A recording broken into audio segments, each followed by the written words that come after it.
SLBC ఘటనపై CM Revanth సమీక్షా సమావేశం నిర్వహించారు. సమీక్షకు మంత్రి ఉత్తమ్ ఉన్నతాధికారులు హాజరయ్యారు. ఎస్ఎల్బీసీ దగ్గర ప్రస్తుత పరిస్థితిని సీఎం రేవంత్ కు వివరించారు మంత్రి ఉత్తమ్. సొరంగంలో చిక్కుకున్న కార్మికులను కాపాడేందుకు సహాయక చర్యలు వేగవంతం చేయాలని సీఎం ఆదేశించారు. గాయపడ్డ వారి పరిస్థితిపైన ఆరా తీశారు. గాయపడ్డ వారికి మెరుగైన వైద్యాన్ని అందించాలని సూచించారు. బాధిత కుటుంబాలకు ప్రభుత్వం అండగా ఉంటుందని భరోసా ఇచ్చారు. సహాయక చర్యల విషయంలో అన్ని విభాగాల అధికారులు అలర్ట్గా ఉండాలని సీఎం రేవంత్ సూచించారు. पूरा 35 लोग मर गए तो आप लोग ठाकुर पर ठाक डालोगे। आप 75 बताओगे अब मर गए। 75 हां हेल्प नहीं करेगा वो माटी निकालेगा अब जाके सब लोग भरे पूरा बन जाएगा। ఎస్ఎల్బీసీ టన్నెల్ ప్రమాదానికి కారకులెవరు? ప్రభుత్వ వైఫల్యమే కారణమైందా? కాంట్రాక్టర్ లోపం వల్లే ఈ దుర్ఘటన జరిగిందా? కాంట్రాక్టర్లను సర్కారు పెద్దలు కాపాడుతున్నారా? టన్నెల్ పనులను పర్యవేక్షిస్తున్న అధికారులు ఎందుకు మౌనంగా ఉంటున్నారు? టన్నెల్ ప్రమాదంపై ఎన్డీఎస్ఏ దర్యాప్తు ఏది? నేషనల్ డ్యామ్ సేఫ్టీ అథారిటీ నిద్రపోతోందా? ఇవే ప్రశ్నలు సర్వత్రా వినిపిస్తున్నాయి. అనేక సందేహాలు, అనేక ప్రశ్నలు అందరి మెదళ్లలో తలెత్తుతున్నాయి.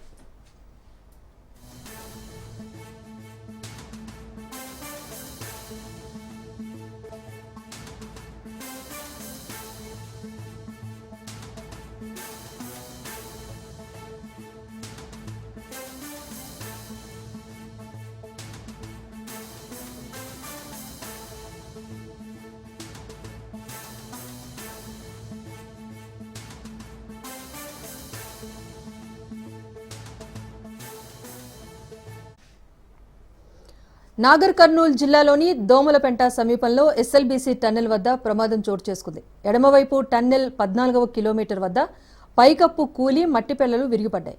దీంతో కార్మికులు భయాందోళనకు గురయ్యారు. ఈ ఘటనతో అప్రమత్తమైన అధికారులు, సిబ్బంది టన్నెల్లో చిక్కుకున్న వారిని సురక్షితంగా బయటకు తీసుకొచ్చేందుకు సహాయక చర్యలు చేపట్టారు.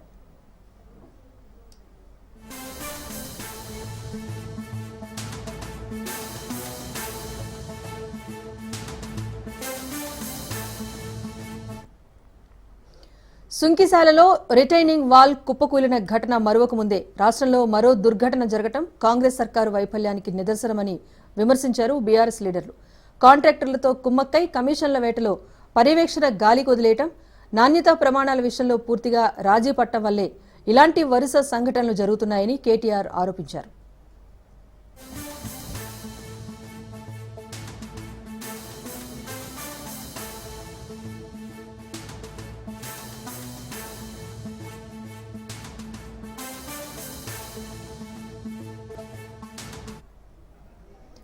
కాళేశ్వరం ప్రాజెక్టులో భాగంగా ఒక బ్యారేజ్లో కేవలం పిల్లర్ కుంగిపోతే నానా హంగామా చేసిన కాంగ్రెస్ నేతలు ఇప్పుడు మౌనంగా ఉంటున్నారని కేటీఆర్ మండిపడ్డారు.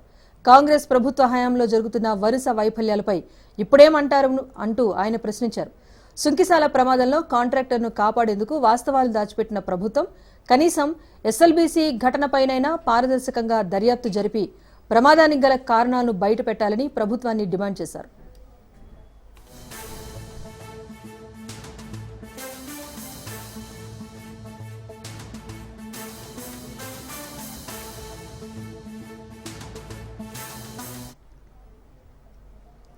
నల్గొండ, పాలమూరు జిల్లాల్లో 3.5 లక్షల ఎకరాలకు సాగునీరు అందించేందుకు ప్రారంభమైన ఎస్ఎల్బీసీ టన్నెల్ పనులు దివంగత నేత వైఎస్ఆర్ హయాంలో 2004లో 2200 కోట్ల రూపాయలతో సొరంగం పనులు ప్రారంభమయ్యాయి. నాగర్ కర్నూలు జిల్లా అచ్చంపేట మండలం మన్నెవారిపల్లి వద్ద సొరంగం పనులకు వైఎస్ఆర్ శంకుస్థాపన చేశారు. 60 నెలల్లో పనులు పూర్తి కావాల్సిన ఉన్నప్పటికీ వివిధ కారణాలతో పనులు వాయిదా పడుతూ వస్తున్నాయి. నిధులు కేటాయించకపోవడంతో సొరంగం పనులు ఆలస్యమయ్యాయి. బీఆర్ఎస్ హయాంలో ప్రాజెక్టు పనులు ఆగిపోయాయి. అయితే కాంగ్రెస్ ప్రభుత్వం తిరిగి పనులను మొదలు పెట్టాలని నిర్ణయించింది. నిలిచిపోయిన పనులను మళ్లీ కొనసాగించేందుకు సన్నాహక పనులు జరుగుతూ ఉండగా ఈ లోపలే ప్రమాదం చోటు చేసుకుంది.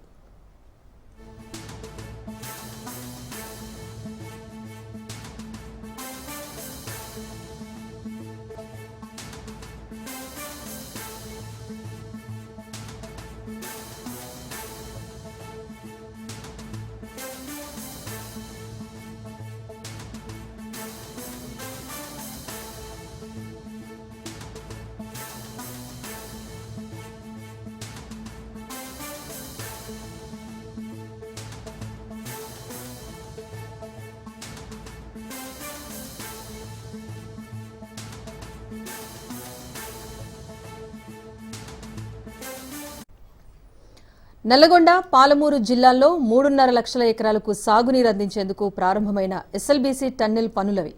దివంగత నేత వైఎస్ఆర్ హయాంలో 2004లో 2200 కోట్ల రూపాయలతో సొరంగం పనులు ప్రారంభమయ్యాయి. నాగర్ కర్నూలు జిల్లా అచ్చంపేట మండలం మన్నెవారిపల్లి వద్ద సొరంగం పనులకు వైఎస్ఆర్ శంకుస్థాపన చేశారు. 60 నెలల్లో పనులు పూర్తి కావాల్సి ఉండగా వివిధ కారణాలతో వాయిదా పడుతూ వచ్చింది. నిధులు కేటాయించకపోవడంతో సొరంగం పనులు ఆలస్యమయ్యాయి. బీఆర్ఎస్ హయాంలో ప్రాజెక్టు పనులు పూర్తిగా ఆగిపోయాయి. అయితే కాంగ్రెస్ ప్రభుత్వం మళ్లీ పనుల్ని మొదలు పెట్టాలని నిర్ణయించింది. నిలిచిపోయిన పనులను కొనసాగించేందుకు సన్నాహక పనులు జరుగుతూ ఉండగా ఈ లోపలే ఈ ప్రమాదం చోటు చేసుకుంది.